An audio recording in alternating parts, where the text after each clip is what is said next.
ஆமையின் நாங்கள் இணைந்திருப்பது சங்கமம் வானொலியின் மதிய நேர ஒலிபரப்பு. இப்பொழுதும் டொரண்டோ நேரம் 12 மணி. எங்களுடன் தேவ ஊழியர் மிஸ்ஸஸ் ஆரியராஜாமா அவர்கள் இணைந்திருக்கிறார்கள். இன்றைய நாளிலும் வான்புறாவின் நேரத்திலே கர்த்தருடைய நாமத்தை உயர்த்த, வானொலியை அலங்கரிக்க, கேட்கின்ற ஒருவரையும் விடுதலை பெற்றுக் கொள்ளத்தக்கதாக கர்த்தர் உதவி செய்வாராக.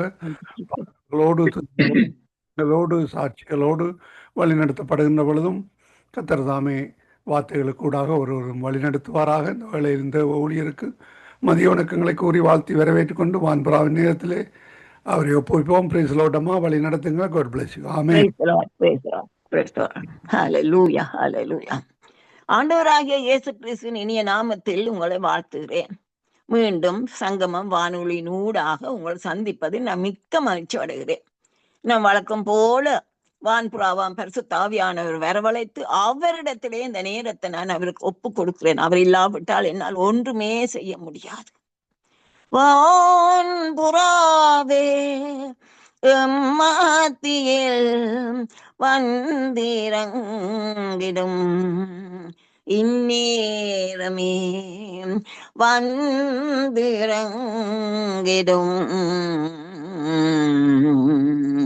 வரம் தாருமே வானவரனே வந்தாலுமே இந்நேரமே வரம் தாருமே. பலவீனமான பாண்டோம் நானே, மண்ணும் குப்பையும் தூசியுமே, பேலனென்னில் விளங்க செய்யும் இந்நேரம் நாதா வெலப்பாடுத்தும் வரம் தாருமே வானபரனே வந்தாளுமே இந்நேரமே. வான்புறாவாம் பரிசுத்த ஆவியானவரே, உங்களுடைய உண்மை நிமித்தம் நான் இப்ப உங்களை அழைத்தாலும் நீங்கள் வந்து எனக்கு பலப்படுத்துற. நீங்கள் உங்களுக்கு தெரியும் நான் பலவீனமான பாண்டம் தூசியும் குப்பையும், ஆனால் நீர் என்னோடு வந்து எனக்குள்ளே வாசம் செய்கிறபடினாலே இந்த வேளையிலும் உம்முடைய வல்லமை எனக்குள்ள வருகிறதுக்காக ஒரு நன்றி சுவாமி. இந்த நேரத்தை நீங்கள் முற்றுமா பொறுப்படுங்க. ஒரு விதமான தடையும் வரக்கூடாது, சத்தங்களோ ஒன்றும் வராதபடி இயேசுவின் நாமத்தில் எல்லாவற்றையும் கட்டி போட்டு முற்றுமா ஆவியானவர் மட்டும் இந்த இடத்திலே வியாபித்திருக்க என்ன கேட்கிறவர்களோட உள்ளத்திலும் ஆண்டவரே ஒரு எழுப்புதல் வேற, ஒரு சமாதானம் சந்தோஷம் வரத்தக்கதா இந்த நேரத்தை முற்றுமாக உங்களோட கரத்திலே ஒப்பு கொடுக்கிறேன். ஒரு விதமான தடையும் வராதபடி இயேசுவின் நாமம் எல்லா நாமத்துக்கும் மேலான நாமத்திலே உங்களுடைய பாதார இந்த முத்தம் செய்து நான் ஜெயம் எடுக்கிறேன் நல்ல பிதாவே. ஆமென், ஆமென். டிசம்பர் மாதம் என்று சொன்ன உடனே சிறு பிள்ளைகளுக்கும் பெரியவர்களுக்கும் தான் கிறிஸ்துமஸ் தான் உடனே ஞாபகம் வருகிறது. இயேசு கிறிஸ்து எங்களுக்காக பிறந்தார் என்றதான். இந்த நாளிலும் நான் இந்த கிறிஸ்துமஸ் நாட்களுக்காக எனக்கு ஆண்டவர் 4 பாடல்கள் கொடுத்தார். எல்லா பாடல்களும் அந்த பல்லவியும் டியூனும் ஆவியானவர் தந்தது, மற்ற வேர்ட்ஸ் எடுக்கப்பட்ட வசனங்கள். இந்த 2001 டிசம்பர் 26 கத்தர் கொடுத்த பாடலைத்தான் இந்த நாள்ல நான் உங்களோட ஷேர் பண்ண போறேன். அந்த பாடல், மாநிலத்தில் இயேசு மகவாயுதீதான், மானிடர் பாவங்கள் போக்கிடவே மனுவுருவாக அவதரித்தார், மாநிலத்தில் இயேசு மகவாயுதீத்தார். இந்த பல்லவியில பாருங்க, அங்கே ஒரு கேள்வி இருக்கிறது. ஏன் மாநிலத்துக்கு இயேசு வர வேணும்? ஆனா அதே கேள்விக்கு மறுமொழியும் அதே பல்லவியில் தான் இருக்கிறது. மானிடர் பாவங்கள் போக்கிடவே மனுவருவாக வந்தார். கேள்வியை மறுமொழியும் இந்த பல்லவியிலே இருக்கிறது. இங்கே நாங்கள் பார்க்கும் பொழுது, ஆதியிலே தேவன் ஆதாமை தமது சாயலாக சிருஷ்டித்து பின் அவன் தனிமையாய் இருப்பது நல்லதல்ல என்று சொல்லி அவனுக்கு அயர்ந்த நித்திர வர பண்ணி அவன் விழா எலும்புகளில் ஒன்று எடுத்து அதை சதையினால் அடைத்து மனுஷியை உண்டாக்கினார். ஆதாமையும் ஏபாளையும் ஏதேன் தோட்டத்தில் வைத்து அவர்களுக்கு எல்லா விதமான ஆண்டு கொள்ளுங்கள் அந்த அதிகாரத்தையும் ஆண்டவர் கொடுத்து நீங்கள் இந்த இடத்திலே இருங்கோ என்று சொல்லி தேவன் அவர்களோடு வந்து அவர்களோடு உலாவி பேசி சந்தோஷமா இருந்ததை நாங்கள் பார்க்கிறோம். இப்படி இருக்க இந்த பொல்லாங்கன் சாத்தான் என்ன செய்கிறான்? அவன் அங்க நாங்கள் ஆதியாகமம் 3ஆம் அதிகாரத்திலே நாங்கள் வாசிக்கிறோம். அவன் வந்து ஒரு பாம்பின் வடிவத்திலே வந்து அங்க கதைக்கிறான். சர்ப்பத்தின் வடிவில் வந்து அவன் சொல்லுறான், புசிக்க வேண்டாம் என்று சொன்ன கனியை புசித்தால் உங்களுடைய நீங்கள் கண்கள் திறக்கப்பட்டு நன்மை தீமை அறிந்து தேவர்களைப் போல் இருப்பீர்கள் என்று சொல்லினபடியாத்தான் என்று சொல்லி அவர்களை வஞ்சித்தான். அப்படி வஞ்சிக்கப்பட்டபடியினால் அவர்களும் தேவனுடைய கட்டளையை மீறி புசித்ததால் பாவம் வந்தது. ஆகவே தேவனோடு இருந்த உறவு அங்கே துண்டிக்கப்பட்டது. தேவன் அங்கே வருகிறார். பகலின் குளிர்ச்சியான நேரத்திலே இவர்களை தேடி வந்தால் இவர்கள் ஒழித்து போனார், பொழித்து விட்டார்கள். ஏன்? பாவம் செய்து விட்டார்கள். ஆனால் அதுவும் ஆண்டவருக்கு கர்த்தருக்கு அது ஒரு விசனமா போச்சு, மிகவும் துக்கமா போச்சு.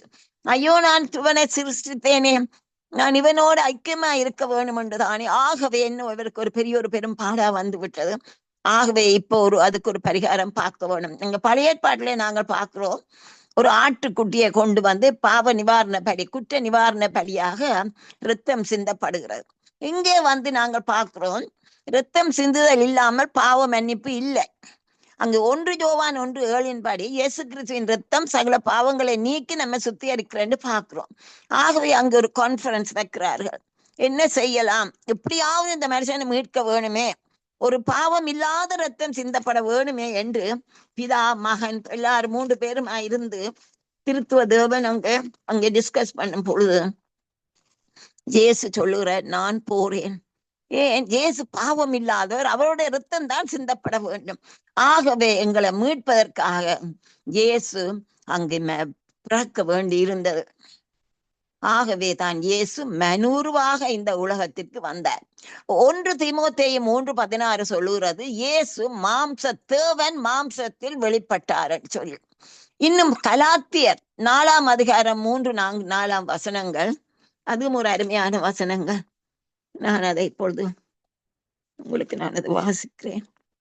Galatians 4,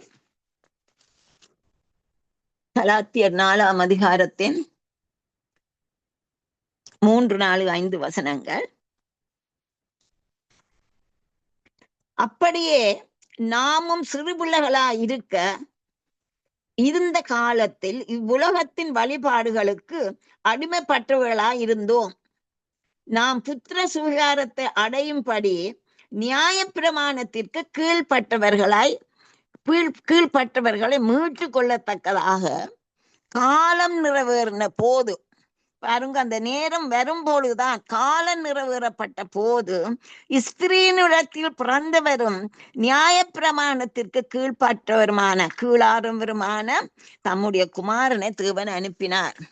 அங்கே தீர்க்கதரிசிகள் எத்தனையோ ஆண்டுகளுக்கு முன்பு சொல்லப்பட்ட வசனங்கள் இப்பொழுது அந்த காலம் நிறைவேறின அந்த நேரத்திலே இயேசு வந்து பிதா குமாரனை அனுப்பினார் என்று நாங்கள் பார்க்கிறோம். இன்னும் ஒரு அருமையான ஒரு வசனம், ரோமருக்கு பவுலப்போஸ்தலன் ரோமருக்கு எழுதின நிருபத்தின் அந்த 3ஆம் வசனம் மிகவும் ஒரு அருமையான ஒரு வசனம். அதை நான் உங்களுக்கு வாசிக்கிறேன்.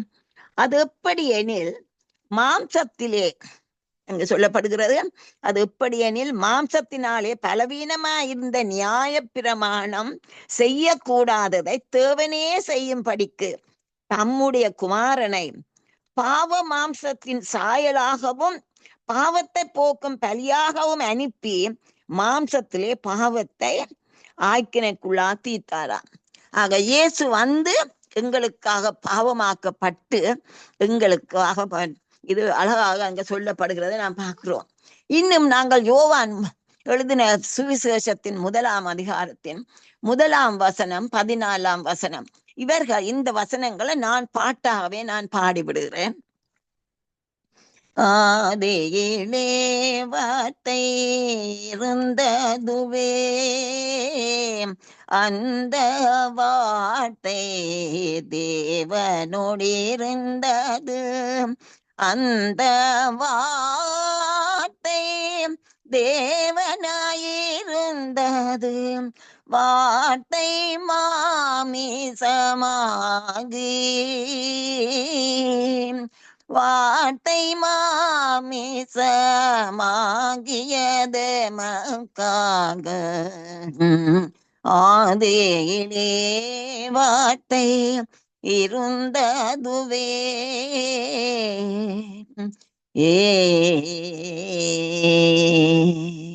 இன்னும் நாங்கள் பார்க்கிறோம், தீர்க்க தரிசனங்கள் நிறைவேற வேண்டும். ஏசாயா 9ஆம் அதிகாரத்தின் 6 தொடக்கம் 9ஆம் வசனங்களை அதை நான் உங்களுக்கு பாட்டாகவே நான் பாடிவிடுகிறேன். நமக்கு ஒரு பாலகன் பிறந்தார், நமக்கு ஒரு குமாரன் கொடுக்கப்பட்டான், கர்த்தத்துவம் தோளின் மேலிருக்கும், அவன் நாமம் அதிசயமானவன், ஆலோசனை கர்த்தா சமாதான பிரபு எனவே, ஆதியிலே வார்த்தை இருந்ததுவே.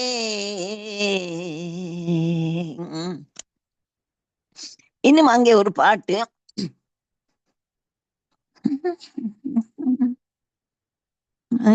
மண்ணுயிரை காப்பவரே, நமக்கொரு பாலகன் பிறந்தாரே, நமக்கொரு குமாரன் கொடுக்கப்பட்டாரே, அதிசயமாமே அவரது நாமம், மாமிசத்தில் வந்தவரே, மண்ணுயிரை காப்பவரே, மகிமையின் ராஜாவாயிருப்பவரே, அன்னை மரியின் மகனாகி மன்னதி மன்னும் இயேசு பிறந்தார். இன்னும் ஏசாயா 7:14, இதோரு கன்னிகை கற்பவதியாகி ஒரு குமாரனை பெறுவாள் என்பதை தீர்க்கன் வாக்கு, அவருக்கு இம்மானுவேல் என்று பேரிடுவாய், இதுவே அடையாளம், இதுவே அடையாளம், ஆண்டவர் தாமே கொடுப்பாதிலே வார்த்தை இருந்ததுவே.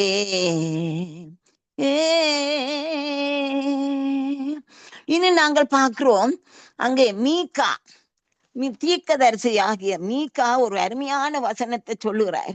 அந்த மீகா அதை நான் வாசிக்கிறேன். மீகா 5ஆம் அதிகாரத்தில் 2ஆம் வசனம், எங்கே இயேசு பிறக்க போறார் என்றதும் மீகா தீர்க்கதரிசி எத்தனையோ ஆண்டுகளுக்கு முன்பதாக சொல்லிவிட்டார்.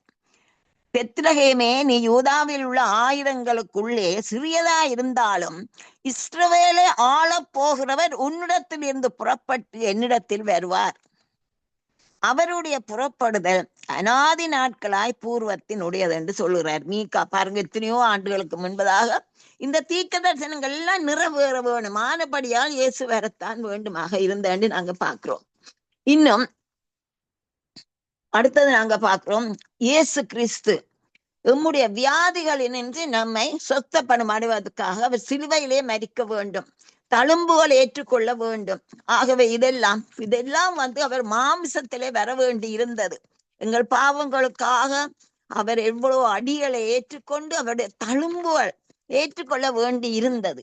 அங்கே 1 பேதுரு 2:24 பார்க்கிறோம், அவருடைய தழும்புகளினாலே நாங்கள் குணமாகிறோம் என்று சொல்லப்படுகிறது. எனக்கும் கடந்த முறையில் கத்தர் கொடுத்த ஒரு பாட்டு.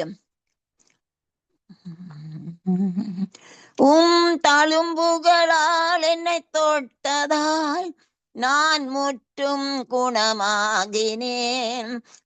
தழும்புகள் என்னை தொட்டதால் நான் முற்றும் குணமாகினேன்.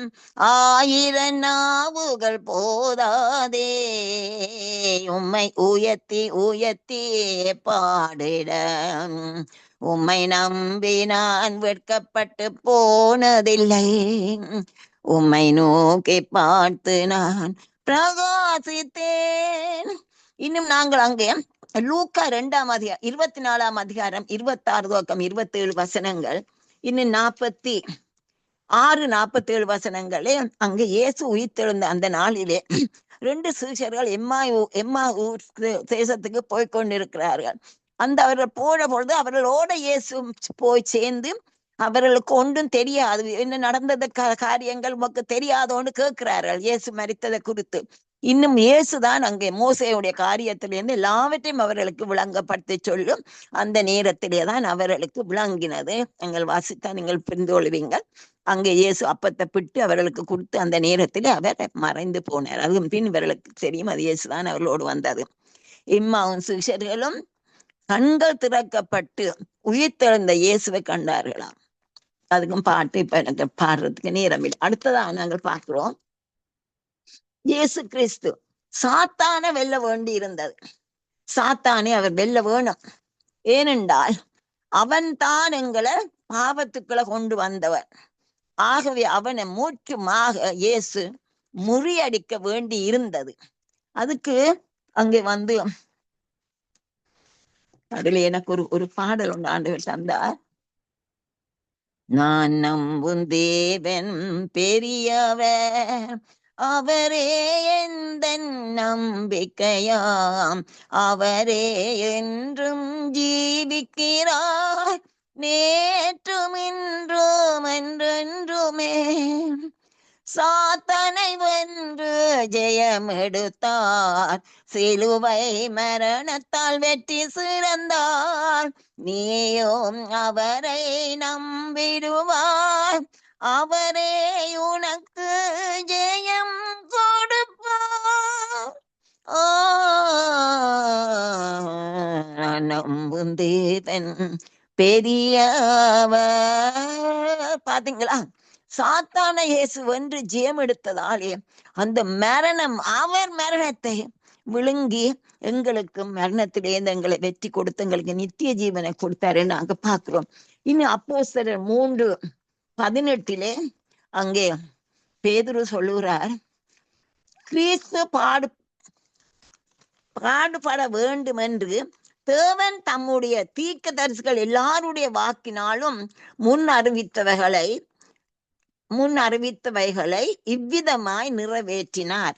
அங்கே பெந்தெகோஸ்தே நாளிலே அவர்கள் பரிசுத்த ஆவியின் அபிஷேகத்தை பெற்று அந்த நேரத்திலே அந்த இடத்திலே பேதுரு ஒரு பிரசங்கம் சொல்லி அநேகர் அங்க இயேசுவை ஏற்றுக்கொண்டார்கள். இயேசு கிறிஸ்து அந்த வேளையிலே தான் பேதுரு தான் இந்த வசனத்தை அங்க இருந்த இஸ்ரவேலருக்கு இந்த வேலையை சொல்லுறேன். அடுத்து நாங்கள் பார்க்கிறோம், 1ஆம் சரணம் வந்து, ஏழையின் கோலமாய் இயேசு பிறந்தார், அடிமையின் ரூபமாய் தன்னை தாழ்த்தினார், உனக்காகவே இயேசு தரணியில் பிறந்தான், நீ அவரை உன் உள்ளத்திலே தேடுவாய், மாநிலத்தில் இயேசு மகவாயுதித்தாய். இங்க இயேசுவின் பெற்றோர்கள் வந்து ஏழையாத்தான் இருந்தார். ஏழையும் கோலமா தான் இயேசு பிறந்தார். அங்கே நாங்கள் பார்க்கிறோம், லூக்கா 2ஆம் அதிகாரத்திலே அங்கே 23-24 வசனங்களே சொல்லப்படுகிறது. அவர்கள் வந்து ஒரு குழந்தையை தான் கொண்டு வரார்கள். அந்த அந்த சுத்திகரிப்பெல்லாம் நிறைவேறினதின் பின்னாக இயேசு கிறிஸ்து அங்கே நான் வாசிக்கிறேன். அதை லூக்கா 2:23-24 வசனங்கள்ல, முதற்பேறான எந்த ஆண் பிள்ளையையும் கத்தருக்கென்று கத்தருக்கு பரிசுத்தமானது எனப்படும் என்று கத்தருடைய நியாயப்பிரமாணத்தில் எழுதியிருக்கிற பிரகாரம் அவரை கத்தருக்கென்று ஒப்பு கொடுத்தார்கள். கத்தருடைய நியாயப்பிரமாணத்தில் சொல்லி இருக்கிறபடி ஒரு ஜோடு காட்டு பிராவையாவது 2 பிறா குஞ்சுகளையாவது பலியாக செலுத்தவும் அவரை எருசலேமுக்கு கொண்டு போனார்கள். அவர்களுக்கு பெரிய ஆடு காரியங்களை கொடுக்க அவர்களுக்கு வசதி இருக்கவில்லை. தேவப்போ ஜீசஸ் தகப்பன் யோசேப்பு அவர் ஒரு தச்சன். அவர்கள் வறியவர்களாத்தான் இருந்தார்கள். ஆனப்படினா நாங்க தெரியுது ஏழையின் கோலமா இயேசு பிறந்தார். அவர் அங்க மேலே பிதாவுடைய மடியிலே செல்ல பிள்ளையாய் ராஜாதிராஜனுடைய இருந்தவர் இங்க எல்லாவற்றையும் விட்டு ஏழையின் கோலமா இயேசு பிறந்து அடிமையின் ரூபமாய் தன்னை தாழ்த்தினார். அங்கே நாங்கள் பார்க்கிறோம் இயேசு பிறந்த பொழுது சத்திரத்துல கூட அவர்களுக்கு இடம் இருக்கவில்லை. அப்ப பிள்ளைய சுற்றி கொண்டு ஒரு முன்னணையிலே கிளத்துகிறார்கள். பாருங்க, ஒரு கப்ப மரியாளுக்கு எப்படி இருந்திருக்கும். அங்கே சொல்லப்பட்ட வார்த்தைகள் எல்லாம் அவர் அப்படி இருப்பார் எல்லாம். ஆனால் இங்க பாருங்க, ஏழையின் கோலமாய் தான் இயேசு பிறந்து அடிமையின் ரூபமே அடிமையின் ரூபம் எடுக்க வேண்டுமானால் அங்கே நாங்கள் பார்க்கிறோம் இயேசு இடம் இல்லாததுக்கும் இயேசு சொல்லுகிறார். அங்கே பறவைகளுக்கு நரிகளுக்கு குழிகளும் ஆகாயத்து பறவைகளுக்கு கூடுண்டு, ஆனால் மனுஷகுமாரனுக்கோ தலை சாய்க்க இடம் இல்லை. லூக்கா 3:38 இன்னும் பார்க்கிறோம். கடைசி அவரை தாட்டதுமோ வரோட்டும். இப்படிப்பட்ட ஏழையாத்தான் இயேசு வந்தாரே, ஏழைகளையும் தன்னோடு சேர்த்து கொள்ளுவதற்காக. இங்க இன்னும் நாங்கள் பார்க்கிறோம் இயேசு தேவனுடைய குமாரன். இப்ப ஆதாம், அங்க வேதம் சொல்லுகிறது ஆதாம் பை பர்த், ஆதாம் தேவனுடைய குமாரன். ஆனால் டிசோபீடியன்ஸ், கீழ்ப்படியாமையினாலே இப்ப அவன் பிசாசுக்கு அடிமையா விட்டான். ஆகவே ஒரு அடிமையை மீட்க வேண்டுமானால் அடிமையா வர வேண்டும். ஆனபடினாத்தான் இயேசு அங்கே அடிமையாக வந்தார் என்று சொல்லி அங்கே நாங்கள் பிலிப்பியர்ல மிகவும் அழகாக கூறப்படுகிறது. எனக்கு இந்த பிலிப்பியர் நல்ல விருப்பம் வரும். அங்க பிரிசன்ல இருந்து எழுதுறார் பவுல் அப்போஸ்தலர். ஆகவே அவர் அந்த நேரத்தில் அவருக்கு ஒரே ஜெபமும் தான், ஆண்டவருடைய பாதத்திலே இருந்தபடினாலே அருமையாக அங்கே சொல்லுறதை நாங்கள் இங்கே பார்க்கிறோம். பிலிப்பியர் 2:6-7-8 வசனங்களே நாங்கள் பார்க்கிறோம். அவர் தேவனுடைய ரூபமாயிருந்தும் தேவனுக்கு சமமாய் இருப்பதை கொள்ளையாடின பொருளாக எண்ணாமல் தம்மை தாமே வெறுமையாக்கி அடிமையின் ரூபம் எடுத்து மனுஷர் சாயலானார். அவர் மனுஷ ரூபமாய் காணப்பட்டு மரண பரியந்தம், அதாவது சிலுவையின் மரண பரியந்தமும் கீழ்ப்படிந்தவராகி தம்மை தாமே தாழ்த்தினார் என்று பார்க்கிறோம். அவரை தாழ்த்தினபடியாத்தான் பிதா அவரை அவருடைய நாமம் எல்லா நாமங்களுக்கு மேலான நாமமாக உயர்த்தினார் என்று நாங்கள் பார்க்கிறோம். இங்கே என்ன நான் பாடுகிறேன். குடிலை தெரிந்தெடுத்தார், ஏழை கோலமாய் வந்துதித்தார், பாவையிருள் நீக்கிடவே பாரினில் ஜெனித்தார் ஜெய ஜோதியை மண்ணுயிரை காப்பவரே. பாருங்க, ஏழை கோலமா தான் இயேசு வந்தார். வாரும் மாந்தரே பாரும் விந்தையை,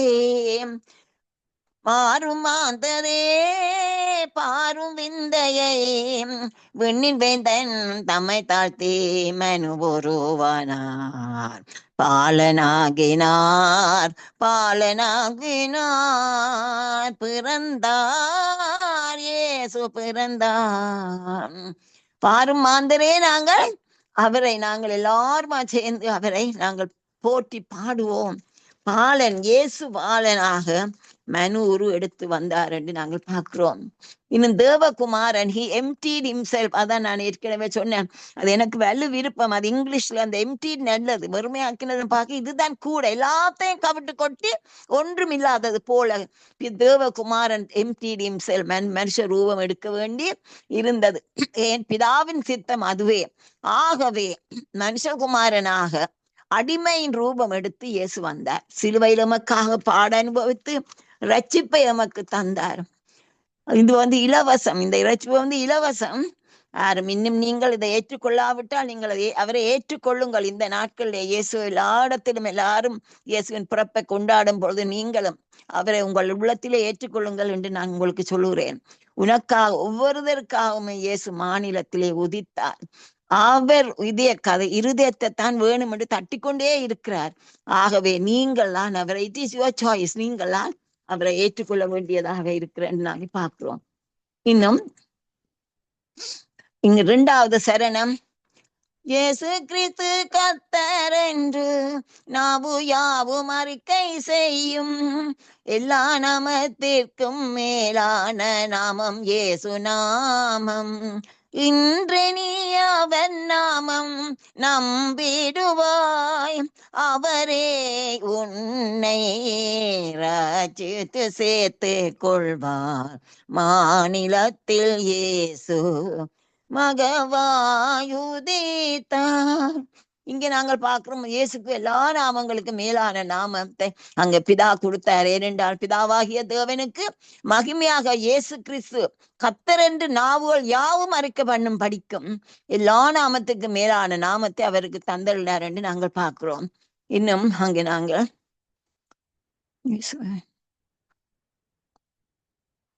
ஹல்லேலூயா, நாமம் ஊற்று ஜீசஸ், நாமம் ஊற்றுண்ட பரிமள தைலமாம் இயேசு கிறிஸ்துவின் நாமம் எல்லா நாமங்களுக்கும் மேலானதே.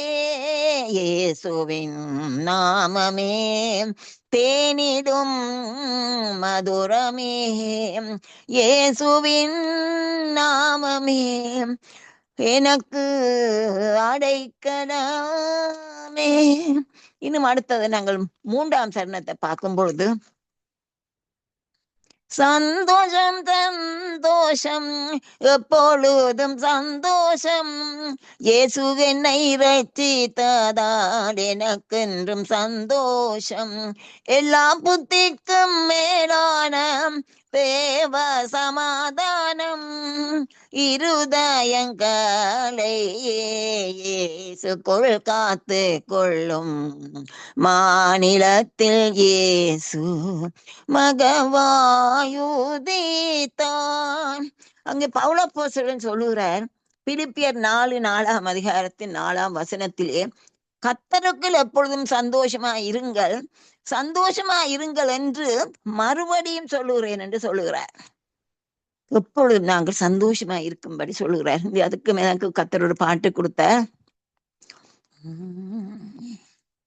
மகிழுவேன் மகிழுவேன் பாடுவேன் பாடுவேன் இயேசு நாமம் ஒன்றே பாடிடுவேன், அவரால் அன்றே ரட்சிப்பவர் இல்லையே, இயேசு நாமம் வேளானதே.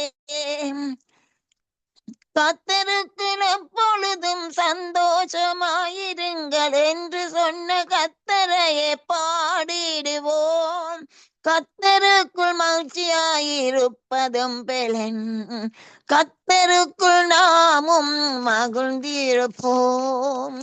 இங்க பாருங்க, நெகேமியாவில நாங்கள் பார்க்கிறோம் 8ஆம் அதிகாரத்தின் 10ஆம் வசனம், கர்த்தருக்குள் மகிழ்ச்சியா இருப்பதே உங்கள் பெலன் என்று நெகேமியா சொல்லுகிறார். அங்கே நெகேமியா எப்படியாக அங்கே சிறையிலிருந்து திரும்பி போன ஜனங்கள் எப்படி இருக்கிறார் என்று கேட்டு அவர் கேள்விப்பட்டு மிகவும் துக்கப்பட்டு அவன் ஜெபம் பண்ணி அவன் அங்கு ராஜாவிடம் இருந்து பெர்மிஷன் எடுத்துக்கொண்டு அந்த அலங்கத்தை கட்டுவதற்கு போறான். போய் அங்கே 52 நாட்களுக்குள்ளே அந்த எருசலேமின் அலங்கம் கட்டப்பட்டது. அதன் பின்னாக அங்க இஸ்ரவேல் எல்லாரும் ஒன்று சேர்ந்து வருகிறார்கள். அந்த இடத்திலே ஒரு ஆராதனை எல்லாரும் வர்ஷிப் பண்ணி சந்தோஷப்படுகிறார். அந்த நேரத்திலே தான் இவர் சொல்கிறார், நீங்கள் நீங்க விசாரப்பட வேண்டாம், துக்கப்பட வேண்டாம், கர்த்தருக்குள் மகிழ்ச்சியா இருப்பதுதான் உங்களுடைய பலன் என்று சொல்லி அங்கே இருக்கிற இஸ்ரவேலருக்கு அங்கே நான் சொல்கிறதை பார்க்கிறோம். இனி நாங்கள் பார்க்கும் பொழுது இயேசு கிறிஸ்துவின் பிறப்பே ஒரு சந்தோஷமான காரியம்தான். இயேசு அங்கே லூக்கா 2ஆம் அதிகாரம் 10, 11, 14 வசனங்களே நாங்கள் பார்க்கிறோம். இயேசுவின் பிறப்பு முதலாவதாக யாருக்கு சொல்லப்பட்டது என்றால் அங்கே மேய்ப்பர்களுக்குத்தான் முதலாக சொல்லப்பட்டது. ஏனென்றால் இந்த மேய்ப்பர்களை எல்லாரும் மிகவும் இழிவாக பார்ப்பார்கள். ஒருவேளை அவர்கள் ஆடு மாடுகளோட இருப்பதனாலே ஒரு மனமாயம் இருக்கலாம். இவர்களுடைய படிப்பும் அறியாதவர்கள் ஆனபடியினாலும் என்னவோ அவர்களைத்தான் மிகவும் குறைவாக நினைப்பார்கள். ஆனபடியினால் தான் நீங்க பாருங்க, இந்த தூதன் வந்து இயேசுவின் பிறப்பு முதலாவதாக தேவதூதன் வந்து இவர்களுக்கு சொல்லுறார். அவர்களை நோக்கி பயப்படுகிறார். இந்த இரவிலே திடீரென்ற ஒரு வெளிச்சம், அது சூரிய வெளிச்சம் அல்ல, ஒரு பிரகாசமான ஒரு வெளிச்சத்தை கண்டு இவர் பயப்படுகிறாரு. அப்பொழுது தேவதூதன் சொல்லுறான், நீங்கள் பயப்பட வேண்டாம்.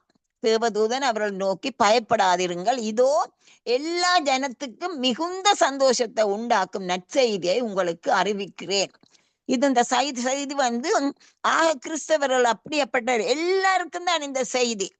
ஹோல் வேர்ல்ட் என்றா இயேசு வந்து எல்லாருக்காக தான் பிறந்தவர். ஆனால் அவரை ஏற்றுக்கொள்றவர்களுக்குத்தான் அந்த சலாக்கியம், நித்திய ஜீவன். ஆகவே இங்க வந்து சொல்றதை நாங்கள் பார்க்கிறோம். இன்று கர்த்தராகிய கிறிஸ்து என்னும் இரட்சகர் உங்களுக்கு தாவீதின் ஊரிலே பிறந்திருக்கிறார். இங்கே தேவதூதன் இயேசு என்னும் இரட்சகர் என்று கூறுகிறான். இயேசு பிறந்ததே மனுக்குலத்தை ரட்சிக்க என்று விளங்குகிறார். அங்கே அந்த வசனத்திலே கர்த்தராகிய இயேசு என்னும் இரட்சகர், அவர் வந்து இரட்சகர் வந்து உங்களை ரட்சிப்பதற்காகத்தான் தாவீதின் ஊரிலே பிறந்திருக்கிறார் என்று சொல்லி அந்த நற்செய்தி சொல்லப்பட்டது. இன்றும் நான் இயேசு கிறிஸ்து அறியாதவர்களுக்கு நாங்கள் இந்த நற்செய்தியை கொண்டு போக வேண்டும். அந்த தேவதூதர்கள் கொடுத்தார்கள். இப்பொழுது இந்த சுவிசேஷம், இயேசு பிறந்து எங்கள் பாவங்களுக்காக மரித்து உயிர்த்து இன்றும் எங்களுக்காக பரிந்து பேசிக் கொண்டிருக்கிறார் என்ற நற்செய்தியை நீங்களும் நானும் தான் மற்றவர்களுக்கு அறிவிக்க வேண்டியவர்களாக நாங்கள் இருக்கிறோம். நாங்கள் அதை மறந்திருக்க கூடாது. அங்க தேவதூதன் வந்து சொல்லுகிறான், உன்னதத்தில் இருக்கிற தேவனுக்கு மகிமை, பூமியிலே சமாதானமும் மனுஷர் மேல் பிரியமும் உண்டாவதாக. அல்லேலூயா அல்லேலூயா அல்லேலூயா அல்லேலூயா அல்லேலூயா அல்லேலூயா அல்லேலூயா ஆமென். சொல்றான், உன்னதத்திலே தேவனுக்கு மகிமையும் மனுஷன் மேல் பிரியம். அங்கே சந்தோஷம், அன்பின் சொருவி வந்து பிறந்தது எங்களுக்கு. அவருடைய அன்பை வெளிப்படுத்துவதற்கு உலகம் இந்த அன்பை அறியவில்லை. ஆகவே எப்படி பார்ப்பார்கள்? எங்களில் தான் இந்த அன்பை காண்பார்கள். ஆகவே நீயும் நானும் என்னை கேட்டுக்கொண்டு ஒவ்வொருவரும் நாங்கள் என்ன செய்ய வேணும்? நாங்கள் தான் இந்த அன்பை மற்றவர்களுக்கு எங்களே இருந்து கண்டுகொள்ள வேணும். எத்தனையோ ஜனம் நான் பார்க்கிறேன்,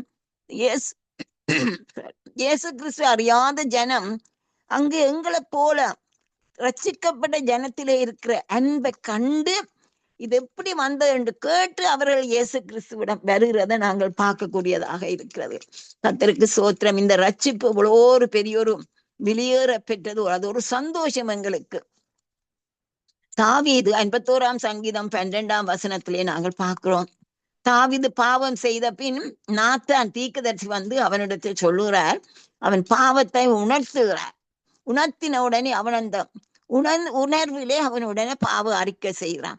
ஆனபடியினால் இந்த சொல்றான், இந்த ரட்சிப்பின் சந்தோஷத்தை இழந்திருந்தவன் இப்பொழுது அவன் சொல்லுறான். ஆகவே அந்த சந்தோஷத்தை பெற்று அவன் சொல்லுறான், இந்த திரும்ப ஆண்டவரே இந்த சந்தோஷத்தை தந்து உற்சாகமான ஆவி என்னை தாங்கும்படி செய்யும் என்று கேட்கிறான். என்று அவனுக்கு தெரியும், ரட்சிப்பு வெறி இல்லை, ஒரு சரியான ஒரு விலை மதிப்பில்லாத பெரிய ஒரு பொக்கிஷம் அது. ஆனபடினாத்தான் அவன் இதை ஆண்டவர்களுக்கு அதை ஃப்ரீயா தர நாங்கள் அதை ஏற்றுக்கொள்ள வேணும். அடுத்தது நாங்கள் யோவான் 14ஆம் அதிகாரம் 24ஆம் வசனம் அந்த பாட்டிலே நான் பாடின பொழுது அங்கே சமாதானத்தை உங்களுக்கு வைத்து போகிறேன், என்னுடைய சமாதானத்தையே உங்களுக்கு கொடுக்கிறேன் என்று இயேசு சொல்லுகிறார். இந்த உலகத்திலே சமாதானம் கிடைக்கும் ஒரு கொஞ்ச நேரம் தான், சர்க்கம்ஸ்டன்சஸ்ல கொஞ்ச நேரத்திலாம் சரி வரும். ஆனால் உண்மையான சமாதானம் இயேசு கொடுக்கிற சமாதானம். ஆகவேதான் நாங்க சொல்லுவாங்க, என்னுடைய சமாதானத்தை உங்களுக்கு கொடுக்கிறேன், உலகம் தருகிற பிரகாரம் அல்ல என்று சொல்லுகிறார். அங்கிருந்து நான் இந்த பாட்டு பாட முடிய எனக்கு ஒரு சாட்சி உண்டு. கடந்த கிழமை அந்த டேட் 4th of December அங்க இந்தியாவில் இருக்கிற என்ன மகனுக்கு அவன் சொன்னான், அம்மா எனக்கு 2 லட்சம் சளிதான். ஆனால் நான் அவ்வளவு பெருசா அவனுக்காக நான் ஜெபித்தேன். ஆனாலும் திடீரென்று நான் அவன் போய் கொஞ்சம் ட்ரீட்மெண்ட் எடுக்கிறேன். ஆனால் ஹாஸ்பிட்டல்ல நிப்பாட்டி கேட்டவர்கள் அவன் ஒருவேளை ஃபைனான்சஸால யோசிச்சோ என்னோ தெரியல நிக்கல, வீடு கிட்ட தானேன்ட்டு வந்துட்டான். ஒருக்கா நான் கூப்பிட்ட பொழுது ஒரு 1 minute கூட என்னோட பேச இல்லை. உடனே அவனுக்கு இழுப்பு வந்து அப்படியே மோசமா போயிட்டான். நான் நினைச்சேன் எல்லாம் முடிஞ்சுதன்று. ஆனால் ஆவியானவர் எனக்கு சொன்னார், நீ இப்பொழுது கம்யூனியன் எடுண்டு. நான் உடனடியாக ஓடிப்பேன். என்னுடைய அப்பம் இருந்தது, நான் ஜூஸையும் எடுத்து வச்சு கொண்டு 1 கொரிந்தியர் 11ஆம் அதிகாரத்தை நான் அதன் 23ஆம் வசனத்திலிருந்து நான் வாசித்தேன். நான் வாசித்து சொன்ன, ஆண்டவரே நீர் அன்று உம்முடைய சீஷர்களுக்கு கொடுத்த பொழுது என்னுடைய சரீரம் உங்களுக்காக பிற்கப்பட்ட சரீரம், என்ன ரத்தம் சிந்தப்பட்டது உங்களுக்காக சொல்லி கொடுத்தீங்களே என்று சொல்லி நான் அதை அப்படியே நான் சொல்லி நீங்கள் மரணத்தை வெண்டீங்கள் மரணத்தினார்ன்னு சொல்லி அழுது ஜெபிச்சு நான் ஜெபித்து கம்யூனியன் எடுத்து போட்டு நான் அவனுக்கு கால் பண்ணினேன். நான் ஒரு சத்தம் இல்லை, நான் பயந்துட்டேன். ஆனாலும் விசுவாசத்தோடு காத்திருந்தேன். எனக்கு நம்ப முடியல. நார்மலா அவன் கதைச்சான். கர்த்தருக்கே மகிமை. நானே இதை சொல்றேன் என்றால் இந்த கம்யூனியன்ல எவ்வளோ எல்லாமே உண்டு. கர்த்தர் எங்களுக்கு சொல்ற, நீங்கள் எப்பப்ப do it as often as you can என்று தான் சொல்றார்.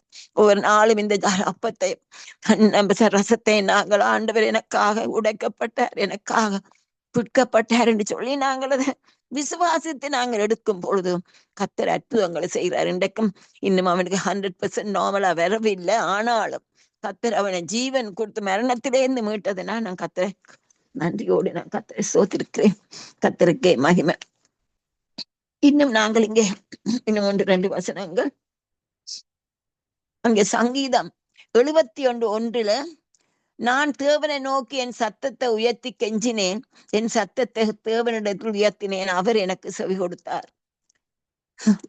ஆபத்து காலத்தில் கூப்பிடு என்றீரே, கூப்பிட்ட என்னை தப்புவித்தீரே, என் கண்ணீரை கண்டு எனக்கு இறங்கினீரே, இயேசுவே உம்மையே நான் துதித்திடுவேன்,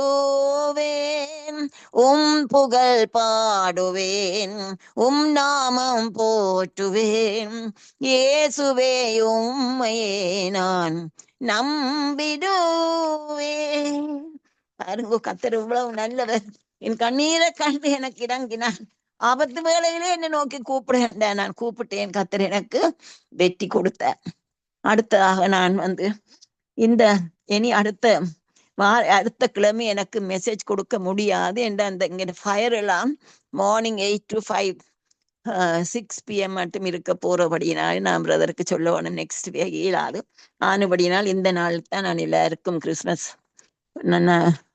வாழ்த்துக்களையும் சூடி அங்க ஆண்டவர் கொடுத்த இன்னும் ஒரு பாடலை நான் பாட விரும்புகிறேன். இந்த பாடலின் பல்லவி எல்லாரும் சேர்ந்து பாடத்தக்கது. நீங்களும் என்னோட சேர்ந்து இந்த பாட்டை பாடலாம். அதற்கு முன்பதாக இந்த மண்ணுயிரை காப்பவரே இந்த பாட்டையும் ஒருக்க நான் உங்களுக்கு பாடிட்டு அடுத்த பாட்டை பேர்ந்து பாடுவேன்.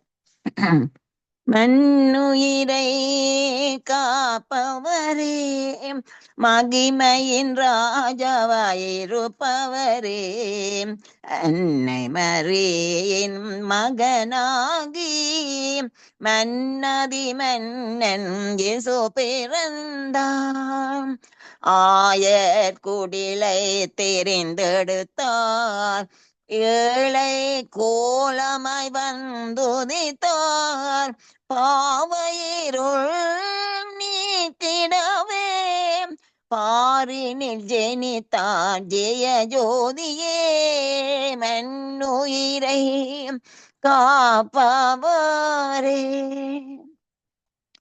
நமக்கொரு பாலகன் பிறந்தாரே, நமக்கொரு குமாரன் கொடுக்கப்பட்டார். அதிசயமாமே அவரது நாமம், மாமிசத்தில் வந்தவரே, மண்ணுயிரை காப்பவரே. பொறுமை மனத்தாழ்மை அன்புருக்கம், இயேசு பாலகனின் பண்மிடா நிகழமும், இதை நாம் அணிந்தே மகிழ்வுடனே தேவதேவனின் பிறப்பை கொண்டாடுவோம்.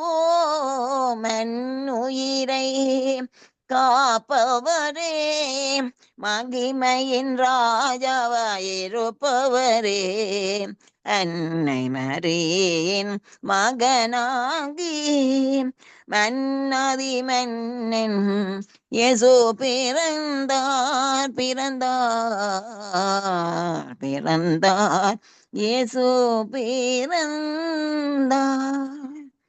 அடுத்ததாக இந்த பாட்டு நீங்களும் எல்லாரும் நீங்கள் இந்த கோரஸிலே சேர்ந்து பாடலாம். இயேசுராஜன் மைந்தனாகி பூவில் பிறந்தார், வாரும் நாம் எல்லோரும் கூடி வாழ்த்துவோம் என்பாய். இயேசுராஜன் மைந்தனாகி பூவில் பிறந்தார், வாரும் நாம் எல்லோரும் கூடி வாழ்த்துவோம் என்பாய். பாலனாகினார், பாலனாகினார், பாரில் மாந்தன் பாவம் தீர்க்கம் பாலனாகினார். இயேசுராஜன் மைந்தனாகி பூவில் பிறந்தார். வாரும் மாந்தரே பாரும் விந்தையை, விண்ணின் வேந்தன் தம்மை தாழ்த்தி மனுவுருவானார். வாரும் மாந்தரே பாரும் விந்தையை, விண்ணின் வேந்தன் தம்மை தாழ்த்தி மனுவுருவானார். பாடுங்க. பாலனாகினார், பாலனாகினார், பாரில் மாந்தன் பாவம் தீர்க்கம் பாலனாகினார். இயேசுராஜன் மைந்தனாகி பூவில் பிறந்தார். அற்புத பாலன் இம்மானுவேலன், ஆயர்குடியிலை தெரிந்தெடுத்தார் பெத்தலேகேமில். அற்புத பாலன் இம்மானுவேலன், ஆயர்குடியிலை தெரிந்தெடுத்தார் பெத்தலேகேமில். பாலனாகினார், பாலனாகினார், பாரில் மாந்தன் பாவம் தீர்க்கம் பாலனாகினார். இயேசுராஜன் மைந்தனாகி பூவில் பிறந்தார். வழியும் சத்தியமும் ஜீவனும் இவர், இயேசுவல்லால் யாரும் இல்லை இரட்சண்யாமிய. வழியும் சத்தியமும் ஜீவனும் இவர், இயேசுவல்லால் யாரும் இல்லை இரட்சண்யாமிய. பாலனாகினார், பாலனாகினார், பாரின் மாந்தன் பாவம் தீர்க்கம் பாலனாகினார். இயேசுராஜன் மைந்தனாகி பூவில் பிறந்தார், பிறந்தார், பிறந்தார், இயேசு பிறந்தார், உனக்காகவே பிறந்தார். நீ அவரை ஏற்றுக்கொள். நன்றி இயேசு சுவாமி. இந்த நாளும் இந்த செய்தியை கொடுக்க நீர் எனக்கு கிருபை தந்தீர். ஒரு புதுவித ஒன்றும் இதுல பெருசான ஒரு காரியம் இல்லை. ஆனால் இயேசு எங்களுக்குள் வந்தால் எப்பொழுதும் சந்தோஷம், சந்தோஷம், எப்பொழுதும் சந்தோஷம், எல்லையில்லா சந்தோஷம். கஷ்டங்கள் துன்பங்கள் வரும், மனம் சோர்ந்து போகும், ஆனாலும் கர்த்தருடைய சந்தோஷம் எப்பொழுதும் எங்களுக்குள்ளே நிலைத்திருக்கும். இயேசு சுவாமி, எவ்வளவு அருமையான ராஜா நீங்கள். ஐயோ, பிதாவோடு செல்ல பிள்ளையா இருந்தவர் எல்லாவற்றையும் துறந்து ஏழை கோலம் எடுத்து அடிமை ரூபமாய் வந்து உங்களுடைய சிஷருடைய காலையும் கழுவினீங்க. அந்த ரூபம் அடிமை அது போல நாங்களும் எங்களை தாழ்த்த எங்களுக்கு மேல தாருங்க ஐயா. உங்களுடைய obedience to the father and your humility, இது ரெண்டும் எங்களுக்கு வேணும் ஆண்டவரே. பிதாவுக்கு நீங்கள் கீழ்ப்படைந்தது போல நாங்களும் உங்களுக்கு கீழ்ப்படிந்து ஆண்டவரே உம்முடைய வசனத்தை எப்பொழுதும் நாங்கள் உயர்த்தி ஜீவிக்க எங்களுக்கு கிருபை. இந்த நாளும் என்ன கேட்டுக்கொள்கிறது யாராவது நீங்கள் இன்னும் இயேசு கிறிஸ்துவ உங்கள் உள்ளத்தில் ஏற்றுக்கொள்ளாவிட்டால், இந்த நாட்கள் இந்த கிறிஸ்துமஸ் நாட்கள் எல்லா உணவும் டெக்கரேஷனும் அது பெரிதல்ல. அவர் எங்களுக்கு உள்ளத்தில் வந்ததான் அதுதான் எங்களுடைய சந்தோஷம். அதுதான் ஒரு உலகத்துக்கு இது அறிய வேணும். இயேசு சுவாமி, இந்த நேரத்திலே நீர் எனக்கு தந்த இந்த நல்ல செய்திக்காக சோத்திரம். இந்த பாடல நான் பாட நீர் கிருபை தந்தீர், உமக்கு சோத்திரம் ஆண்டவரே. மாநிலத்தில் இயேசு மகவாய் வந்தாரே என்று சொல்லி ஆண்டவரே எங்களுக்காக நீர் வந்த இந்த நல்ல நாள் இந்த காலத்துக்காக நன்றியோடு நான் உண்மை ஸ்தோத்திருக்கிறேன் ஆண்டவரே. என்னை கேட்டுக்கொண்டு ஒவ்வொருவரையும் விசேஷமாக இந்த சங்கமம் குடும்பங்கள் ஒவ்வொருவரையும் ஆண்டவரே இந்த நாட்களை நீங்கள் ஆசீர்வதிங்கோ. என்ன கேட்கிற ஒவ்வொருவரையும் நான் இந்த காலையிலும் ஜெபித்தேன். எத்தனையோ இடங்களிலே எத்தனையோ போதமாற்றப்பட்டேருக்கு நல்ல உணவில்லை, உடை இல்லை, எவ்வளோ வேதனைப்படுற ஜனம் உண்டு. அந்த ஜனத்தையும் ஆண்டவரே நீங்கள் தான் போஷிக்க வேணும். இந்த வெள்ளத்தாலும் வேதனையாலும் கஷ்டப்படுற ஜனங்களையும் நீங்கள் தான் ஆண்டவரை ஆறுதல் படுத்தி எல்லாருக்கும் ஒரு சமாதானத்தை கட்டளிட ஒரு சொன்னது போல எல்லாருக்கும் உரிய நல்ல நற்செய்தி இன்று கர்த்தராகிய இயேசு கிறிஸ்து பிறந்திருக்கிறார். அவர் பிறந்தவர் எங்கள் உள்ளத்தில் இருக்கிறார். அதற்காக நன்றியோடு நான் உண்மை ஸ்தோத்திரித்து சகல துதிகன மகிமையெல்லாம் என் இயேசுவுக்கே உடைய பாதார விந்தம் இன்னும் ஒரு தடவை முத்தம் செய்து நன்றி என்று சோத்திருக்கிறேன் ஆண்டவரே, எல்லா நாமத்துக்கு மேலான இயேசு நாமத்திலே. ஆமேன் ஆமேன். பிதாவுக்கும் குமாரனுக்கும் பரிசுத்த ஆவிக்கும் ஸ்தோத்திரம் உண்டாவதாக, ஆதியிலும் இப்பொழுதும் எப்பொழுதுமான சதா காலங்களிலும் உண்டாவதாக. ஆமேன் ஆமேன்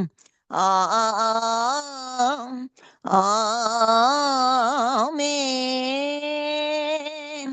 எல்லாருக்கும் happy Christmas, prosper and blessed 2026. God bless you all. Amen. ஆமீன் ஆமீன் ஆமீன். இதுவரை நேரமும் கர்த்தருடைய பிறப்பை எடுத்து வந்து வழி நடத்தி உங்களையும் கர்த்தர் தாமே ஆசீர்வதித்து வழி நடத்துவாராக என்று வாழ்த்துகிறோம், ஆசீர்வதிக்கிறோம். கர்த்தருடைய கரத்திலே ஒப்புவிக்கிறோம். கர்த்தர் தாமே உங்களுடனும் கூட இந்த வழி நடத்துவாராக. வான்புறா நேரத்திலே வானொலி அலங்கரித்து பாடி ஆசீர்வதித்து உங்களை கர்த்தர் தாமே நிறைவாக ஆசீர்வதித்து வழி நடத்துவாராக. உங்கள் நண்பர்கள், உறவினர்கள், சந்ததியாக கர்த்தர் தாமே ஆசீர்வதித்து வழி நடத்துவாராக. ஆமேன். God bless you. ஆமேன். Thank you brother. ஆமேன். அருமையானவர்களே, இதுவரை நேரம் எங்களுடன் ஊழியர் சௌரி ராஜா அம்மா அவர்கள் இணைந்து டொரண்டோவிலிருந்து இணைந்து வான்புறாவின் நேரத்திலே பாடல்களுக்கூடாக, துதிகளுக்கூடாக, ஜெபங்களுக்கூடாக, சாட்சிகளுக்கூடாக வழி நடத்தினார்கள். கர்த்தர் தாமே அவருடனும் கூட இருந்து ஆசீர்வதித்து வழி நடத்துவாராக. ஆமேன் ஆமேன்.